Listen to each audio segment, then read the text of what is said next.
Ya Allah, Engkau yang mengatur rasa cinta dalam hati suamiku. Palingkan hati suami saya, bikin dia pusing kepalanya kalau dia tidak lihat saya 2 jam. Pulang lagi tiap 2 jam, pulang lagi. Nabi jelaskan, wanita yang baik itu adalah yang menyenangkan hati ketika dipandang suaminya. Bapak di rumah menyenangkan hati tidak istri kalau dipandang? Menjengkelkan. Mau tidur rasa 3 hari tidak dicuci dia pakai, kelihatan tali BH, bego, robek-robek dasternya, tidak sikat gigi masuk kamar, nonton TV angkat kakinya, makan kacang, pegang sinetron, nonton film India. Sudah itu dia bandingkan suaminya sama Sahrul Khan. Wah, terlalu tinggi tembakannya. Yang lebih parah Pak, baru-baru ini di Sulawesi Selatan saya turun ceramah, ada ibu-ibu kira-kira 40 tahun, sudah foto, dia bilang, Ustadz boleh cium? Saya bilang, sembarang ini, dia bilang, mana kau bisa cium Ustadz? Dia bilang tidak nafsu. Saya bilang, biar tidak nafsu tidak boleh, kita bukan muhrim. Inilah pengaruhnya nih handphone. Jadi kalau dia bisa menimbulkan ria, maka dia menjadi setan. Jadi simpan dulu HP-nya Pak, kita simpan dulu dengar ceramah. Waqala idzan, Allah kemudian berfirman, bismillahirrahmanirrahim, innallaha wa malaikatahu yusalluna ala nabi ya ayyuhalladzina amanu sallu alaihi wa sallimu taslima. Sesungguhnya Allah dan para malaikatnya bersalawat kepada Rasulullah Muhammad sallallahu alaihi wasallam, maka wahai orang-orang yang beriman, bersalawatlah kalian kepada Rasulullah dengan sebaik-baik salawat. Sadaqallahul azim, maha benar Allah dengan segala firman-Nya.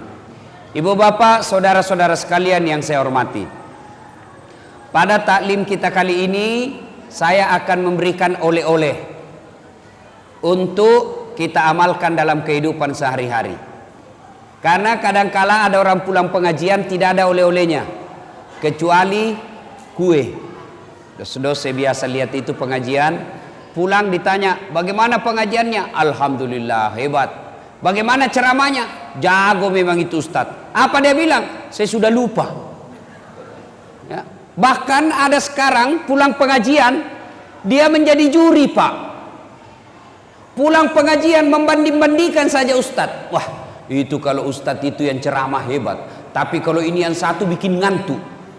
Itu datang dengar pengajian hanya menilai Ustadz, bukannya mengamalkan, tapi menilai saja. Nah, kali ini saya akan memberikan oleh-oleh untuk kita amalkan. Mudah-mudahan dalam kehidupan sehari-hari bisa diterapkan. Bapak, saudara-saudara sekalian, oleh-oleh kita hari ini yang pertama, biasakan kapan dan dimanapun selalu ada wudhu. Mau ke pasar, wudhu dulu. Mau pergi kantor, wudhu dulu. Mau pergi ngajar, wudhu dulu. Mau pergi antar jemput anaknya, wudhu dulu. Bahkan ibu-ibu mau pergi gosip sekalipun, wudhu dulu. Nah sekarang, apa kelebihannya orang yang selalu ada wudhunya? Apa keutamaan orang yang selalu ada wudhunya? Buka Al-Quran. Al-Quran menjelaskan, orang yang selalu ada wudhunya, innallaha yuhibbut tawabina wa yuhibbul mutatakhirin. Orang yang selalu ada wudhunya dicintai oleh Allah. Lalu orang kalau dicintai Allah, apa kelebihannya? Apa kelebihan orang yang selalu ada wudhunya? Orang yang selalu ada wudhunya, insya Allah dicintai oleh Allah. Lalu kalau Allah telah cinta kepada kita, apa kelebihannya? Orang yang dicintai Allah Pak, apapun dia minta pasti dikasih. Ya Allah, berikan saya kekayaan, dikabulkan. Ya Allah, sembuhkan penyakitku, dikasih. Kenapa? Sudah dicintai Allah. Namanya orang kalau dicinta, apa dia minta pasti dikasih. Contoh, ada anak muda lagi jatuh cinta sama cewek. Kebetulan ceweknya mata duitan. Dia bilang ceweknya, Kak, betul kau sayang saya? Betul. Kalau betul abang sayang saya, belikan saya pulsa. Tidak ada duitnya sang cowok, terpaksa dia pinjam sama temannya. Bos, pinjam dulu uangmu 100.000. Bulan depan saya ganti 200.000. Untuk apa? Daripada dia putuskan cintaku, biarlah saya ganti kau 200.000. Terpaksa pinjam duit. Untuk apa? Menyenangkan hati yang dicintai. Ustadz, saya selalu ada wudhu. Tiap hari saya ada wudhu, Ustadz. Tapi yang saya minta tidak dikasih. Percayalah, apa yang kita minta tidak baik buat kita. Contoh, selalu saya contohkan. Tamat SMA dulu, Pak, saya daftar tentara, menjadi akabri penerbang. Begitu tes fisik tidak lulus. Kenapa? Ceper. Tidak cukup tinggiku. Saya protes kepada Allah. Ya Allah, kenapa kau takdirkan saya dalam keadaan pendek? Saya 14 bersaudara, Pak. Saya yang paling pendek. Saya anak ke-13. Kenapa ketawa? Bagus itu kalau banyak anak, daripada cuma 2. Coba kalau 14 anak, Pak. 1 anggota DPR, 1 lurah, 1 jaksa, 1 polisi, 1 tentara, 2 penghafal Quran, 4 mubalik. Hebat, Pak. 14 anak, 1 tenggelam, masih ada 13. 1 digigit buaya, masih ada 12. 1 di penjara, masih ada 11. Tapi coba kalau cuma 2, 1 tenggelam, 1 di penjara, habis. Orang dulu itu banyak anak, banyak rezeki. Ibu saya sekarang, Pak, tiap bulan 14 juta gajinya. Tiap bulan. Dari mana? 1 anak 1 juta. 14 juta dia terima 1 bulan. Kalah gaji pegawai, Pak. Dia bilang, ibuku, andai saya tahu begini, saya kasih banyak dulu anakku. Nah, dari 14 bersaudara, saya yang paling pendek. Saya protes kepada Allah. Ya Allah, kenapa kau lahirkan saya dalam keadaan pendek? Kau tidak rugi jadi kalau saya jadi tentara. Teman saya lulus, Pak. Padahal itu teman saya tidak pernah dia kalah nilaiku. Lulus polisi. Sekarang dia serse di Sulawesi Barat. Reserse. Sudah bunga-bunga dia di sini 2. Pakai baret merah. Saya lulus pakai baret putih. Tapi alhamdulillah, dengan baret putih yang saya pakai, mulai baret hitam sampai baret putih, ku caramai kau semua. Allah kasih yang terbaik. Saya gagal jadi tentara, daftar lagi saya jadi dokter. 3 kali saya ikut UMPTN. Malah saya lulus di Sospol. Temanku yang jadi dokter, kira-kira 3 tahun yang lalu, saya telepon Ramadan, dok, kembali lebaran sama keluarga. Tidak, Ustadz.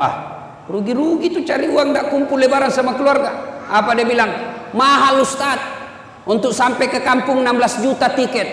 Dalam hatiku, alhamdulillah, untung saya tidak jadi dokter. Untung saya jadi Ustadz. Sekarang saya keliling-keliling ceramah, Pak. Allah kasih yang terbaik. Maka kalau mau dicintai Allah, biasakan ada wudhu. Kalau Allah telah cinta sama sampean, apa yang Bapak minta pasti dikasih. Kalau tidak dikasih, jangan sangka buruk. Pasti yang Bapak minta tidak baik buat Bapak. Anak daftar tentara tidak lulus, bukan di situ yang terbaik. Anak daftar PNS tidak lulus, bukan di situ yang terbaik. Percayalah, Allah memberikan yang terbaik. Yang kedua, orang yang selalu ada wudhunya. Setelah dicintai Allah, maka orang yang selalu ada wudhunya, insya Allah terpelihara dari dosa dan maksiat. Kok bisa? Contoh, Pak. Bapak kalau ada wudhu, kan tidak mau jabat tangan sama perempuan. Coba lihat. Jangankan sama orang lain, sama istri sendiri kita tidak mau itu.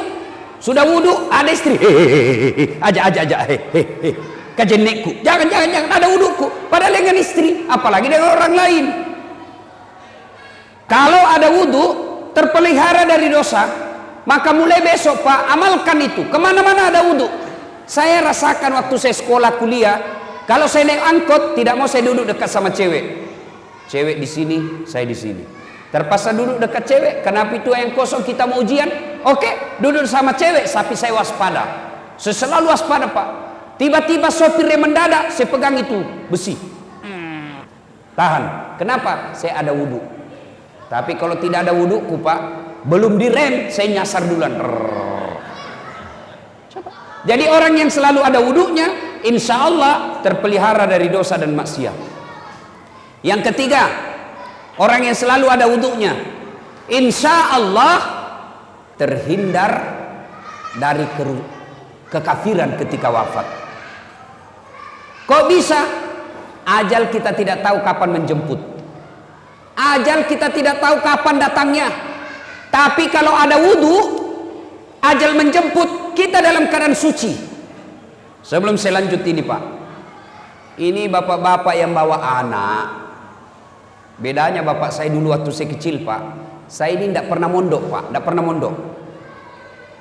Bahkan saya pernah tamat SD, pernah bertengkar bapak saya berdebat. Karena saya mau masuk pesantren tapi tidak dikasih masuk pesantren. Kenapa? Pesantren waktu itu mahal. Tidak bisa bapak saya bayar. Bayangkan 14 bersaudara, bapak saya petani penggarap. Tahu namanya petani penggarap Pak? Sawahnya orang dia kerja, kalau naik 10 karung, ya 9 karung untuk yang punya sawah, 1 karung untuk bapak saya. Itu namanya petani penggarap. Jadi waktu itu saya mau masuk pesantren, bapak saya tidak bisa. Kenapa? Waktu itu pesantren lebih mahal daripada sekolah umum. Tidak pernah mondok.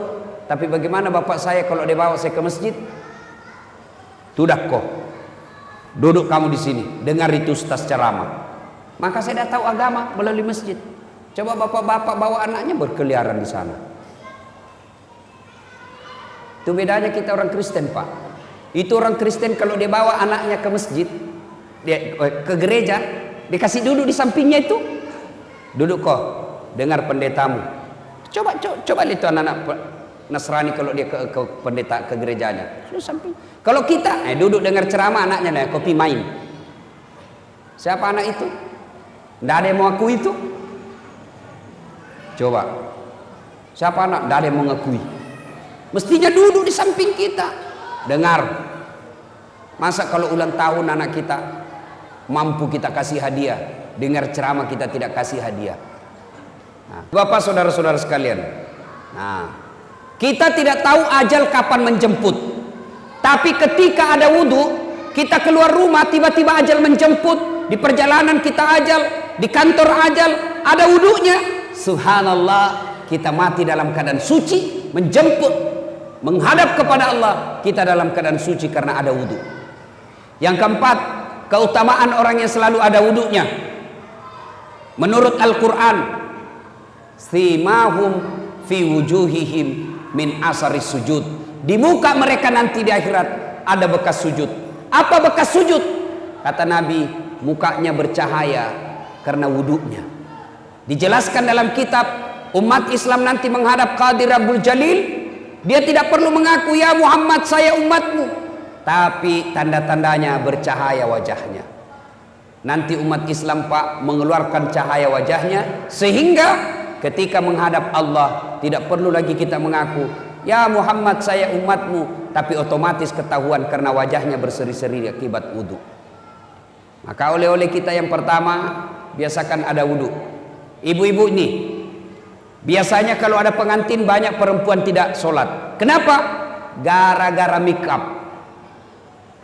Coba lihat perempuan kalau ada pengantin Pak, itu kayak mukanya dikira tembok, kuning, biru, abu-abu, coklat, krem, merah. Tiba waktu sholat, tidak sholat itu. Gara-gara apa? Make up. Maka solusinya wudhu dulu baru make up. Sudah itu tahan kentut. Biar sudah wudhu, kalau kentut batal. Dia bilang tidak keluar semua Ustaz, masih sedikit aja keluar. Biar sedikit batal. Satu, biasakan ada wudhu. Selalu ada wudhunya. Yang kedua, oleh-oleh kita hari ini, setelah selalu ada wudhunya, yang kedua, tiada hari tanpa sholat duha. Coba diamalkan. Bapak-bapak bekerja tujuannya apa? Memperbaiki dunia. Merantau dari Jawa, merantau dari Sulawesi, datang ke sini untuk apa? Memperbaiki dunia. Lalu siapa yang punya dunia? Allah Subhanahu wa ta'ala. Allah memberikan resep, kunci. Kalau mau sukses pekerjaanmu hari ini, maka biasakan sholat duha. Amalkan sholat duha. Bagaimana caranya sholat duha? Semua sudah tahu lah. Waktunya aja yang berbeda. Kalau tahajud, syaratnya harus sudah tidur. Waktunya malam hari. Berapa lama tidur? Biar 10 menit. Bapak tidur jam 12. Jam 12.15 menit bangun, sudah boleh sholat tahajud. Tapi waktu paling bagus sepertiga di akhir malam, kira-kira jam 4 subuh. Nah, itu paling bagus. Tapi kalau kita terbangun jam 1, boleh. Berapa rakaat? 2 sampai dengan 8. Artinya apa? 2 rakaat salam, 2 rakaat salam, 2 rakaat salam, 2 rakaat salam. Apa niatnya? Sudah. Sholli sunnatal tahajud. Rakataini lillahi ta'ala. Allahu Akbar. Saya niat sholat sunnah tahajud. 2 rakaat sunnah hukumnya bagi saya lillahi ta'ala. Allahu Akbar. Itu kalau sholat tahajud. Kalau sholat duha, waktunya pagi hari. Jam berapa? Jam 7 kira-kira sampai menjelang duhur. Ya kira-kira setengah 12. Berapa rakaat? 2 sampai dengan 8. Boleh 2, boleh 4, boleh 6. Lebih bagus 8. Bagaimana niatnya? Ini yang selalu jadi pertanyaannya ibu majelis taklim. Apa niatnya? Niat itu tidak harus diucapkan, Pak. Niat itu tidak harus dilafazkan. Niat itu bahasa hati. Tanpa diucapkan Allah sudah tahu. Misal Bapak wudhu, sudah ada dalam hati mau sholat duha, itulah niat. Tapi kalau mau diucapkan boleh. Sholli sunnatal duha raka'ataini lillahi ta'ala. Allahu Akbar. Saya niat sholat sunnah duha 2 rakaat sunnah hukumnya bagi saya lillahi ta'ala. Allahu Akbar. Sudah. Tidak hafal juga itu, ambil jalan pintas. Gimana caranya? Berdiri tegak menghadap ke kiblat, baru bilang begini, Tuhan sembahyang sunat duha ya. Allahu Akbar. Sudah. Yang ketawa saya serius ini, Pak. Sudah. 2 rakaat berikutnya ulang lagi, Tuhan masih seperti yang tadi. Allahu Akbar. Sudah. Daripada tunggu hafal usalli, kalau tidak hafal Bapak tidak sholat. Boleh bahasa Indonesia, boleh. Kalau niat boleh bahasa apa saja. Bahasa Jawa monggo, bahasa Bugis silahkan, bahasa Indonesia boleh, bahasa Inggris kalau tahu niat. Tapi kalau takbir Allahu Akbar, sudah tidak boleh bahasa masing-masing. Kan pernah itu ada ulama di Jawa mengajarkan boleh sholat pakai bahasa masing-masing. Bagaimana kacaunya sholat dalam masjid kalau kita pakai bahasa masing-masing, Pak? Yang jadi imam pakai bahasa Arab, Allahu Akbar. Makmum datang orang Sulawesi, dia takbir pakai bahasa Bugis, Pungallahu ta'ala malopo. Woi, datang orang Padang, dia takbir pakai bahasa Padang, Allah nan gadang. Woi, datang orang Betawi, anak gaul dari Betawi, dia takbir pakai bahasa Betawi, Allah gede banget gitu loh. Kacau sholat. Tapi kalau niat bahasa apa saja boleh. Saya niat sholat sunnah duha, sunnah hukumnya bagi saya lillahi ta'ala. Allahu Akbar. Sudah baca doa iftitah. Sudah baca doa iftitah, baca al-fatihah. Sunnah wa duha. Kalau tidak hafal surah apa saja, bahkan boleh tanpa surah pendek, boleh. Minimal selesai al-fatihah, minimal 1 ayat. 1 ayat, bukan 1 surah. Mana disebut 1 ayat? Waladhdallin. Amin. Bismillahirrahmanirrahim. Alif lam mim. Allahu Akbar. Boleh. Rakaat berikutnya waladhdallin. Amin. Bismillahirrahmanirrahim. Yasin. Allahu Akbar. Boleh. Tapi tentu beda pahalanya kalau Bapak panjang hafalannya. Kenapa? 1 huruf 7 pahala. Jadi makin panjang, makin banyak pahalanya. Yang penting jangan baca yang Bapak tidak hafal. Wattini. Agak berat ini, Pak. Hafal-hafal setengah wattini, baku sambung dengan walasri. Atau al-kafirun. Oh, berat juga ini, Pak. Biasa mutar tidak mau sampai. Wala antum abiduna ma abud wala ana abidu ma abattum wala antum abiduna ma abud wala ana abidu ma abad wala antum abid wala ana abid. Dia bilang istrinya, kenapa itu tak putar-putar tidak mau sampai? Dia bilang, ini juga lah aku pikir. Kacau salatnya ya. Tapi kalau tidak hafal wadduha, surah apa saja. Al-Ikhlas, rakaat pertama. Rakaat kedua Al-Ikhlas lagi. Boleh. Sudah. Minta kepada Allah. 2 rakaat. Assalamualaikum warahmatullahi wabarakatuh. Assalamualaikum warahmatullahi wabarakatuh. Berdoalah. Berdoa harus bahasa Arab. Tidak. Minta sesuai kebutuhan kita. Jangan minta sesuai yang apa yang diajarkan buku. Belum tentu apa yang ada dalam buku kita paham. Lebih baik kita curhat. Ya Allah, saya sudah capek jadi orang miskin ya Allah. Gimana saya mau bersedekah kalau saya miskin selamanya ya Allah. Bukakan pintu-pintu keutamaan dunia bagi saya ya Allah. Murahkan rezekiku ya Allah. Insya Allah kalau laku tanahku tahun ini saya kasih umrah orang tua saya. Masa Allah tidak kabulkan doa kita? Coba minta Pak. Tidak usah minta sama wali kota. Tidak usah minta sama gubernur. Politisi baik sebelum dipilih Pak kalau kampanye. Baik betul. Caleg-caleg ini sekarang Pak, gampang tahu caleg Pak. Mau tahu tanda-tandanya caleg gampang. Kalau tiba-tiba ketemu ndak kenal senyum, gampang senyum, ngajak traktir pasti caleg. Udahlah, daripada mengharap sama politisi, mending kita berdoa kepada Allah. Selesai salat duha minta kepada Allah. 2 rakaat salam minta. Naik lagi sholat 2 rakaat minta lagi, ulang-ulang. Masa Allah tidak kabulkan? Kalau Allah sudah janji, ud'uni astajib lakum, minta kau kepadaku, pasti saya kabulkan. Itu janji Allah. Kalau Allah yang janji pasti dikasih. Saya bukan mau takabur Pak. Ini memperkenalkan diri saja. Itu tadi MC masih kurang gelar saya disebutnya Pak. Tuh kalau gelar saya disebut panjang betul Pak. Kalau disebut gelarnya Doktor Dasat Latif, tidak usah sebut hajinya karena hajinya sudah 7 kali. Jadi kalau dipasang hajinya 7, hahaha. Belum lagi umrohnya, tidak usah.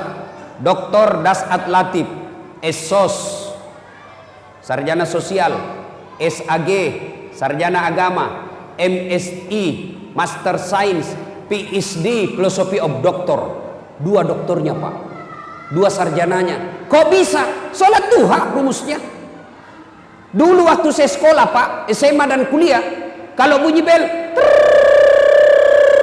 istirahat.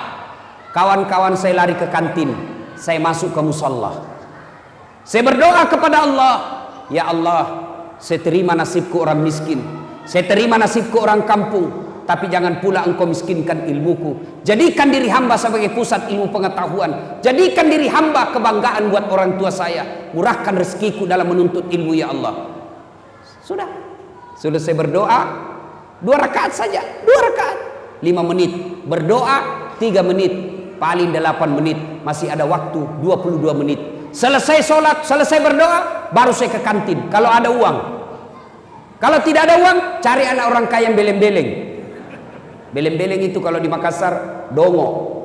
Dongo itu kata Rocky Gerung dungu atau goblok.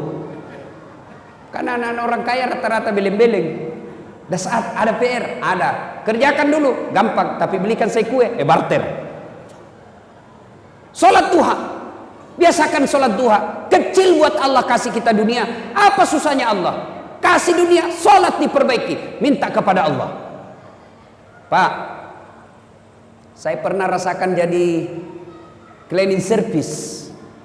Membersihkan toilet 4 travel terbesar di Makassar waktu itu, Jalan Mapanyuki. Saya bilang sama yang punya travel, tidak usah gaji saya, tapi kasih masuk namaku kalau ada undian umroh. Kasih masuk nama saya, tidak usah gaji. Sampai tutup itu kantor, tidak dapat saya Pak. Saya pernah menjadi pegawai catering, ngantar-ngantar nasi. Ya kalau catering mewah, ini catering abal-abal Pak. Jalan Harimau, lorong 77A, depan Masjid Baitul Aman. Situ ada catering, orang bau-bau, namanya Bapak Resa. Bapak Resa kasih kerja saya ngantar nasinya ke Jalan Sudirman. Semua bank-bank itu langganannya saya ngantar. Tidak usah gaji saya, kasih makan saya 2 bersaudara 1 hari, 2 kali saja, tidak usah kasih saya duit. Saya pernah menjadi loper koran, ngantar-ngantar koran, selesai sholat subuh pakai sepeda BMX, dicuri lagi sepedaku. Saya pernah keluar dari kelas belajar Pak, waktu itu saya kuliah. Saya keluar dari kelas, ada kawan saya, senior saya, tunjukin saya. Dasar, tidak malu-malu kau itu. Apa? Bajumu cakar terus. Tahu cakar? Baju bekas. Itu kalau di toko resmi 100.000 satu, ini 100.000 7 masih bisa ditawar. Saya tidak marah, saya cuma bilang, ya Allah, murahkan rezekiku, panjangkan umurku, supaya saya bisa berbuat baik sama ini orang. Saya pernah rasakan itu Pak, naik mobil dari kampung saya di Pindrang, kurang lebih 200 km, naik mobil sampai ke Makassar, 8 jam berdiri. Kenapa? Bayar setengah. Kalau bayar full waktu itu 6.000, saya cuma bayar 2.000. Berdirilah saya Pak. Paling siksa kalau tengah malam ngantuk. Saya rasakan itu berkali-kali. Demi Allah saya sering rasakan. Saya pulang sekolah, pulang kuliah, mau pulang kampung, ceritanya mau minta duit sama bapak saya. SPP waktu saya itu 92.000, 90.000 satu bulan, satu semester.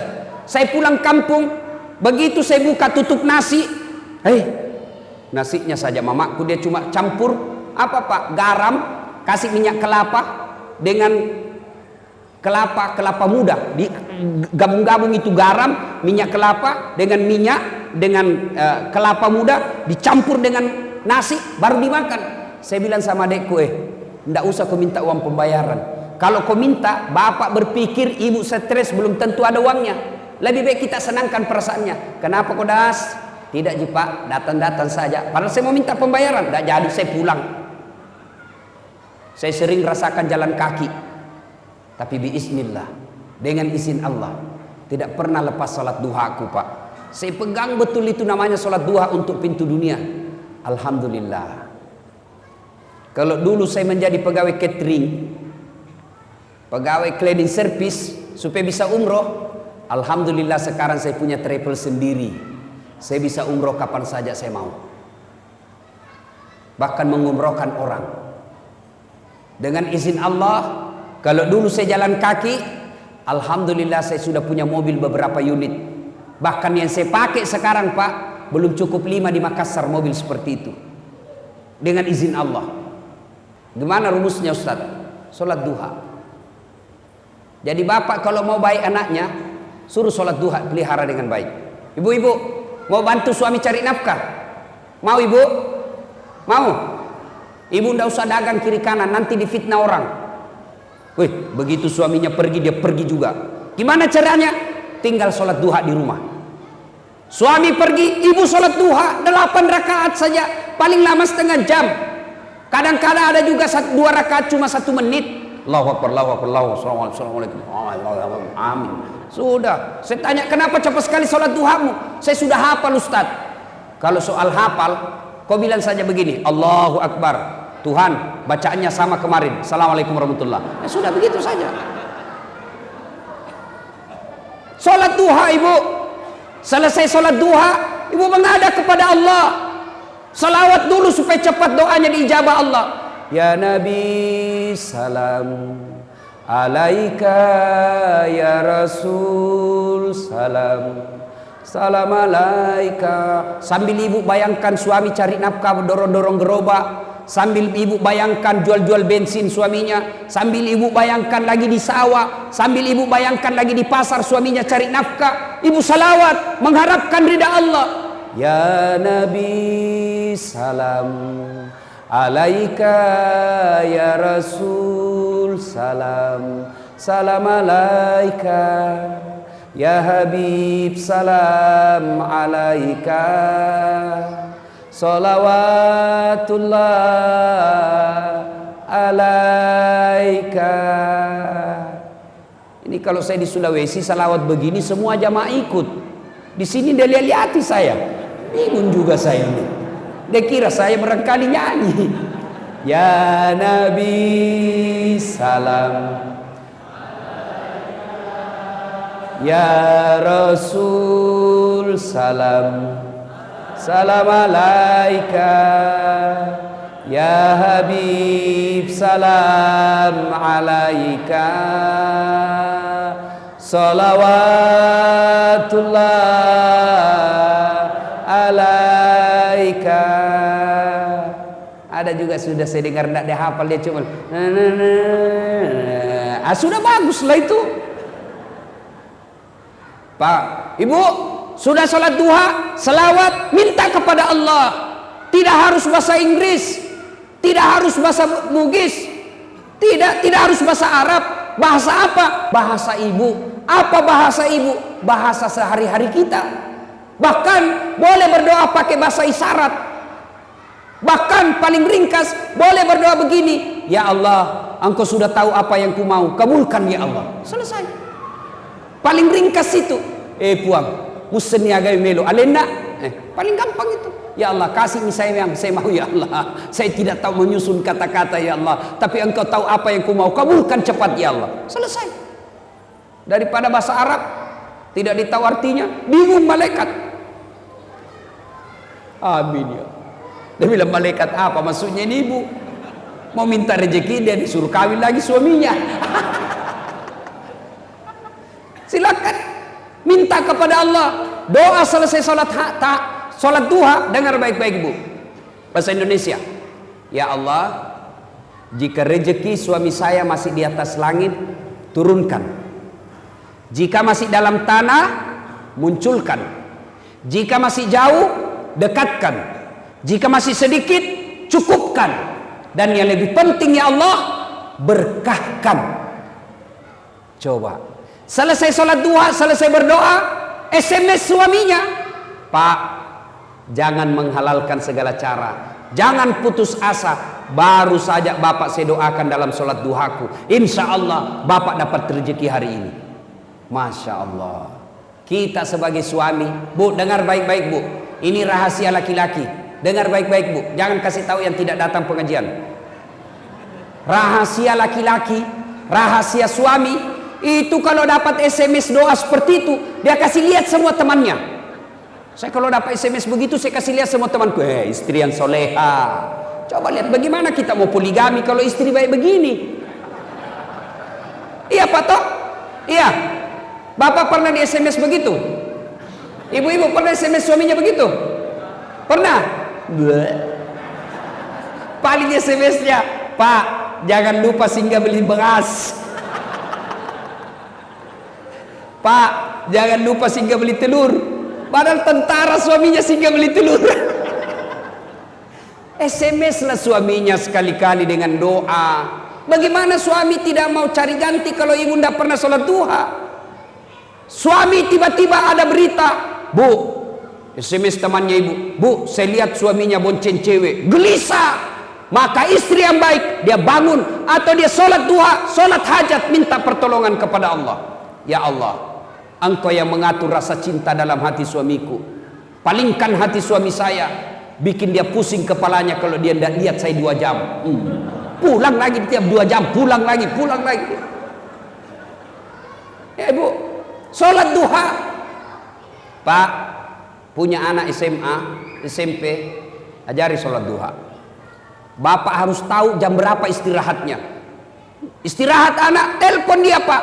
Nah, sudah sholat duha? Belum Pak? Tutup ya. Sholat dulu nak ya. Sebentar Bapak telepon lagi. 10 menit kemudian telepon lagi. Jangan berhenti sebelum dia bilang sudah. Sudah. Kewajiban Bapak mengawasi anak sudah bagus. Coba. Bagaimana anaknya mau sholat duha, bapaknya aja tidak. Coba jangan remeh itu sholat Pak. Kecil buat Allah kasih Bapak. Apa susahnya Allah kasih yang kita mau? Kalau Allah yang mau kecil ini dunia, gimana caranya? Perbaiki sholat. Saya kasih logika sederhana. Ada enggak manusia tidak punya masalah Pak? Ada? Kira-kira ada di sini tidak punya masalah? Kalau saya lihat dari sana sampai sana dan di belakang, semua muka-muka penuh masalah. Cicilan belum lunas, mau punya anak, mau tambah istri. Masalahnya mau tambah istri. Tapi ibu juga jangan salahkan kalau suami mau nambah. Bagaimana kita tidak mau nambah Pak? Nabi jelaskan, wanita yang baik itu adalah yang menyenangkan hati ketika dipandang suaminya. Bapak di rumah menyenangkan hati tidak istri kalau dipandang? Menjengkelkan. Mau tidur rasa 3 hari tidak dicuci dia pakai. kelihatan tali BH, bego, robek-robek dasternya, ndak sikat gigi masuk kamar, nonton TV angkat kakinya, makan kacang, pegang sinetron, nonton film India. Sudah itu dia bandingkan suaminya sama Sahrul Khan. Wah, terlalu tinggi tembakannya. Gendut, malas masak, menguap aja kerjanya. Kita nonton cewek-cewek cantik di sinetron, kita lihat istri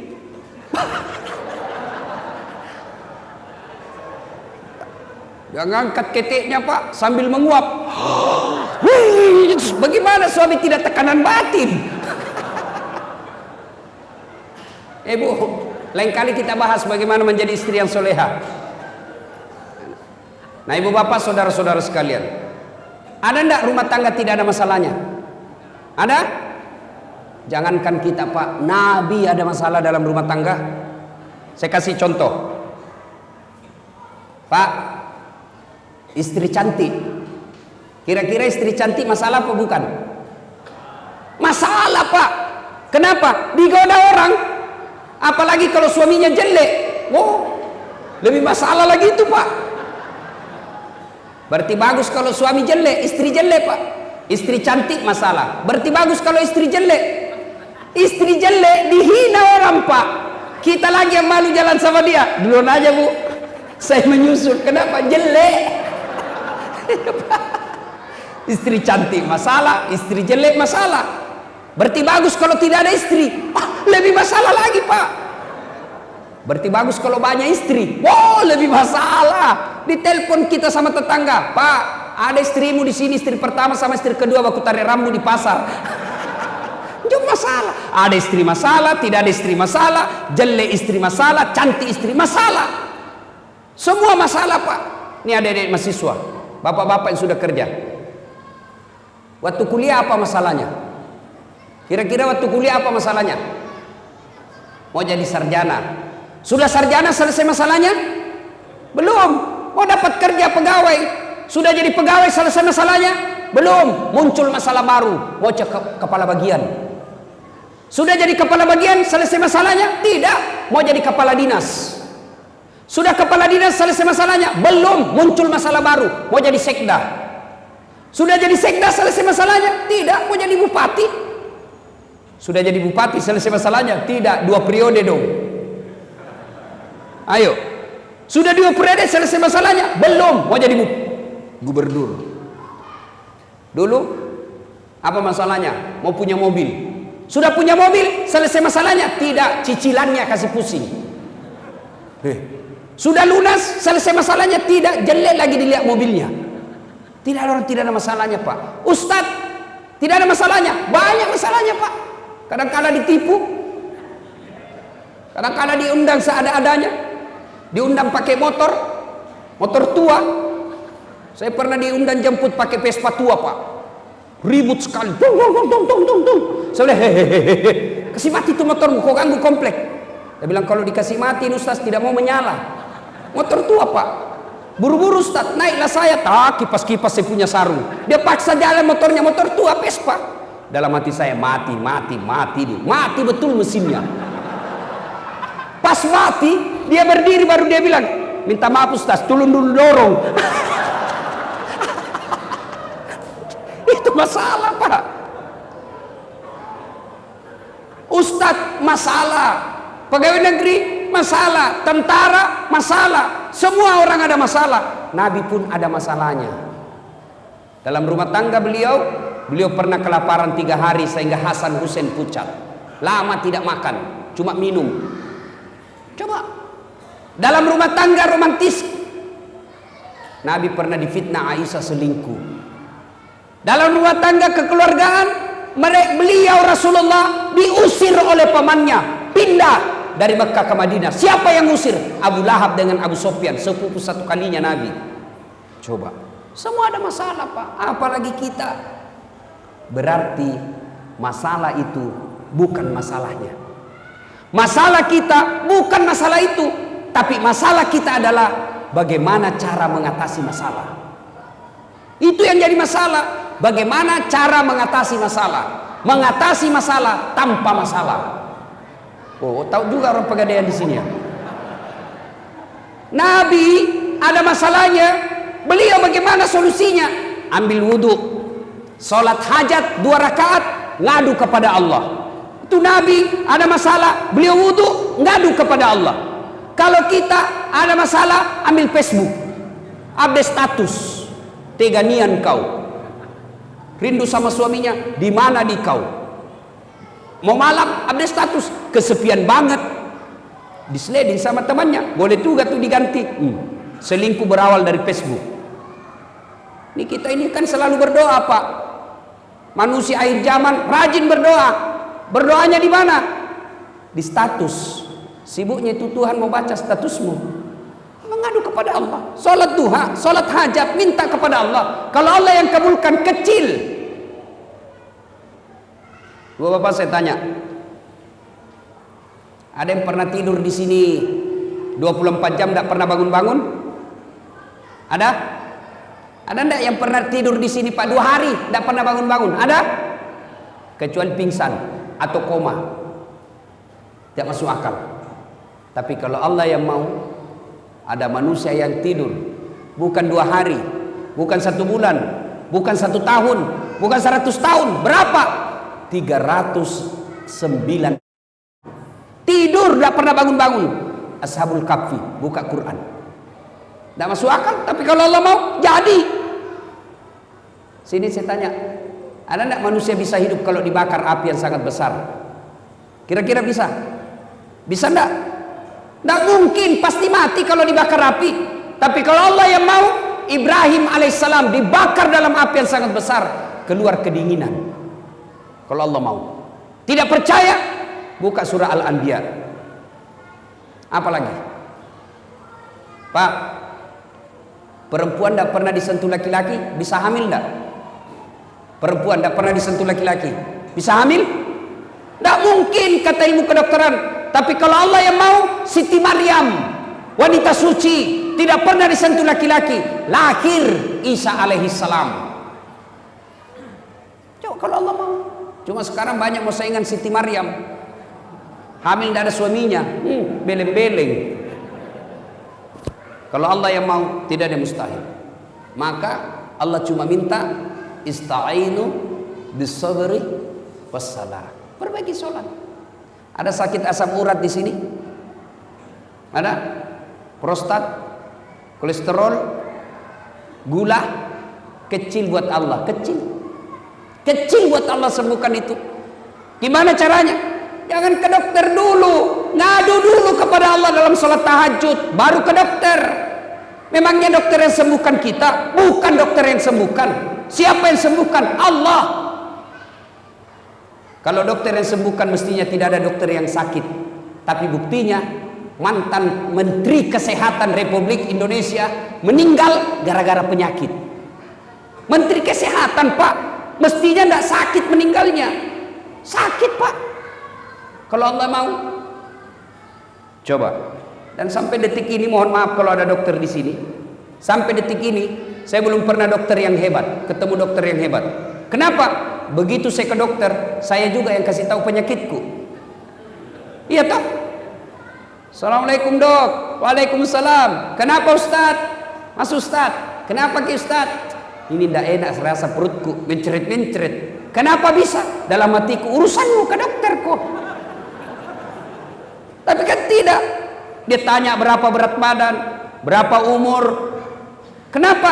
Beda umur, beda berat badan, beda dosis obat. Kenapa disuruh? Nah ini obat, datang lagi 3 hari akan datang. Kenapa? Apa dokter mau duit? Bukan. Kenapa? Mau dilihat efeknya ini obat, cocok apa tidak. Kalau tidak, ganti obat. Tapi Allah, tanpa Bapak beritahukan, Allah tahu apa penyakit Bapak. Maka lebih minta kepada Allah.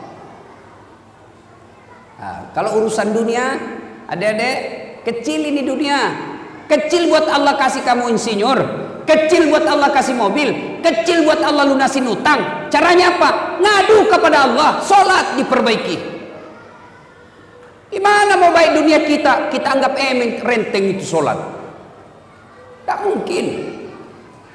Jadi rumusnya perbaiki sholat, Mana mau sholat duha 5 waktunya saja bolong-bolong. Saya kasih contoh. Kenapa hidup kita tidak susah seperti ini? Susah betul lunas utang, susah punya rumah, susah punya mobil, susah punya anak yang baik. Kenapa? Karena kita jauhi Allah. Contoh, suatu ketika saya pergi mencukur, gunting rambut.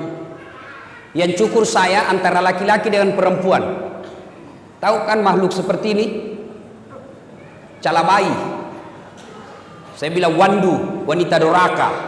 Laki bukan, perempuan bukan. ACDC. Makhluk seperti ini kan cerewet, Pak.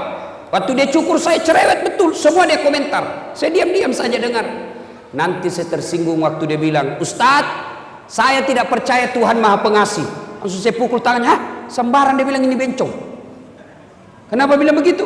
Kalau Tuhan Maha Pengasih, Ustadz, kenapa ada peminta-minta di jalan? Dalam hatiku, benar juga ini orang. Tapi tidak usah diajak ke debat. Apa gunanya jenis kelaminnya aja tidak jelas, bikin habis-habis kuota. Keluarlah saya. Pas saya keluar ketemu orang gondrong. Tahu gondrong kan? Saya panggil, ini jawabannya. Saya panggil itu gondrong, sini dulu. Kau ikut sama saya kasih kau 50. Ikutlah dia. Saya kembali ke salon itu.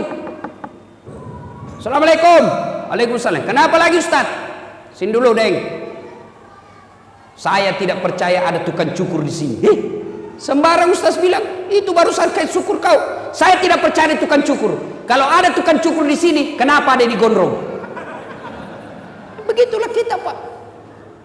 Dia bilang ini tukang cukur. Dia gondrong karena dia tidak datang. Coba kalau datang, saya gondol Ustaz. Gimana kita tidak punya masalah? Kita tidak pernah datang kepada Allah. Kita berdoa, ya Allah perbaiki hidupku, ya Allah muliakan usiaku, ya Allah persempurnakan hidupku, ya Allah angkat derajatku, ya Allah muliakan bisnisku. Allah jawab, oke, sini kau kalau mau, hayya alal falah, sini saya kasih kau kemenangan. Tapi apa jawaban kita? Tunggu. Pantas hidup kita susah, Tuhan disuruh menunggu.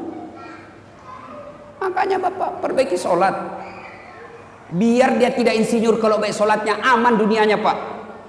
Tapi kalau tidak beres sholatnya, tinggi sekolahnya, kurang ajar. Coba lihat anak-anak sekarang, Pak. Sopan sama cowoknya. Kalau sama cowoknya, terserah abang aja deh. Saya ikut aja, mana yang abang menurut cocok. Itu sama pacarnya, sama bapaknya kurang ajar. Mana buktinya? Periksa HP-nya anak-anak bapak di rumah. Kira-kira siapa wallpapernya, Pak? Anak-anak bapak di rumah buka handphonenya, siapa gambarnya di sini? Gambarnya bapaknya. Anak mahasiswa saya periksa. Wih, gagah betul cowoknya, Pak. Wih, gagahnya cowokmu, Dek. Dia bilang, enggak, galungnya ini Ustaz. Siapa ini? Lee Min Ho. Oh, siapa ini Lee Min Ho? Artis Korea. Oh, artis. Dia kenal kok? Tidak, Ustaz. Pernah kau di SMS? Tidak. Pernah kau dikirimi pulsa? Tidak. Bodoh. Ganti itu. Bapakmu di situ kau pasang. Bapakmu kasih sekolah kau. Gapus itu. Ganti mau fotonya bapakmu. Dia hapus. Tunggu pada Ustaz. Dia cari fotonya bapaknya. Oh, tidak ada Ustaz, sudah dihapus. Bapak Ibu saudara-saudara sekalian, perbaiki sholat. 5 waktu cukup, sempurnakan dengan sholat duha. Ini oleh-oleh yang kedua, perbaiki sholat. Yang ketiga, tiada hari tanpa bertaubat. Taubat itu apa berkaitan dengan dosa? Tidak. Kalau taubat hanya berkaitan dosa, maka Nabi tidak usah bertaubat. Nabi tidak perlu istighfar. Kenapa? Nabi tidak punya dosa. Bahkan dijamin oleh Allah, ya Muhammad, kalau ada dosamu, aku telah ampuni dosa-dosamu. Tapi apakah Nabi tidak pernah istighfar? Sekali beliau duduk, 100 kali istighfar. Astagfirullahaladzim. La ilaha illa anta subhanaka inni kuntu minadz dzalimin. Satu ketika Imam Ahmad tahu, Pak? Muridnya Imam Syafi'i. Imam Syafi'i mengajarkan kunut, Imam Ahmad tidak. Suatu ketika Imam Ahmad bercerita, saya tidak tahu kenapa saya rindu sekali mau ke Basrah. Tinggal di Baghdad, ibu kota Irak, tapi mau sekali ke Basrah. Ibaratnya tinggal di Jakarta, rindu dengan mau ke Bogor. Padahal di Bogor tidak ada keluarganya, tidak ada sahabatnya. Imam Ahmad berkata, saya tak tahu kenapa saya rindu betul mau ke Bogor, mau ke Basra. Akhirnya menjawab kerinduannya, Imam Ahmad safar. Dia jalan, musafir ke Basra. Sampai di Basra, Imam Ahmad malam selesai sholat Isya, ngantuk, capek, mau tidur di masjid. Dilihat sama marbot, penjaga masjid. Kata marbot, Syekh, tal, pergi. Dia tidak tahu siapa ini diusir. Karena waktu itu belum ada foto. Orang umumnya tahu namanya tapi tidak kenal wajahnya. Tahu Imam Ahmad tapi tidak kenal wajahnya. Ya Syekh, keluar, tidak boleh tidur dalam masjid. Ini juga panitia masjid, Pak. Jangan larang orang tidur dalam masjid. Siapa tahu gara-gara dia tidur di masjid dapat hidayah. Yang dilarang dalam masjid itu bukan tidur. Yang dilarang apa? Ngiler. Kalau dia bisa tidur tidak ngiler, sudah. Bagaimana caranya? Suruh menghadap ke atas. Atau dia kasih bantal ininya. Nah, begitu dia keluar. Sudah. Kenapa ngiler dilarang? Karena najis. Jadi kalau dia bisa bawa bantal dia tidur di masjid, silakan. Ada orang tidak bisa tidur di rumahnya, dia cari ketenangan, dia datang masjid bisa tidur. Masa kita larang? Saya sudah berapa kali ke Masjidil Haram, Masjid Nabawi, tidak ada ditulis dilarang tidur. Sudah tidak apa-apa, Pak. Siapa tahu dia bisa tenang di dalam masjid. Cuma jangan tiap malam, apalagi sampai masak di dalam masjid. Nah, itu saya juga tidak setuju. Ada juga yang datang masak, gantung celana dalam di pinggir di pagar masjid. Nah, itu Islam tidak seperti itulah. Ya. Tapi masih lebih baik daripada dia peminum. Nah, ibu bapak, saudara-saudara sekalian, ini marbot berkata, "Yalah, pergi kau Syekh." Tidak boleh. Dia bilang, "Saya musafir, tidak boleh keluar." Didorong. Akhirnya Imam Ahmad tidur di teras. Dia bilang, "Tidak boleh, di teras juga tidak boleh. Keluar kau." Dilihat sama penjaga tukang roti di depan masjid. Kata tukang roti, kasihan betul ini bapak, diusir-diusir. Akhirnya apa dia bilang? "Ya setan, Pak Tua sini." Dan dia juga tidak tahu siapa ini. "Syekh, kalau mau tidur di rumah sempit, silakan ikut di rumah saya. Tapi rumah saya sempit, silakan." Pergilah Imam Ahmad tidur. Pagi hari ada yang menarik perhatiannya Imam Ahmad. Apa itu? Ini tukang roti. Selama dia bikin roti, kalimat istighfar yang keluar dari mulutnya. Dia ngambil terigu, astagfirullah. Dia kasih air, astagfirullah. Dia ulek-ulek, astagfirullah, astagfirullah, astagfirullah. Dia iris-iris, astagfirullah, astagfirullah, astagfirullah. Dia panasi, astagfirullah. Imam Ahmad berpikir, wih, hebat ini, banyaknya istighfarnya satu kali kue. Dia datangi tuh orang tua pembikin kue. "Pak, Bapak sudah lama begini." "Ya, alhamdulillah sudah lebih 30 tahun. Apa yang Bapak dapat dengan kalimat istighfar?" Dengar jawabannya, Pak. "Alhamdulillah, sepertinya semua keinginan saya Allah kabulkan. Apa yang saya minta Allah kasih." Dia ingat ini penjual roti. Ada satu yang belum aku dapat. Apa? Semenjak saya tahu, saya selalu berdoa, "Ya Allah, jangan mati saya, jangan kau cabut rohku sebelum ketemu Imam Ahmad." Ternyata Imam Ahmad lah yang ada di depannya. Mendengar ini, Imam Ahmad menetes air matanya dan berkata, "Allahu Akbar. Pantas saya rindu datang ke sini.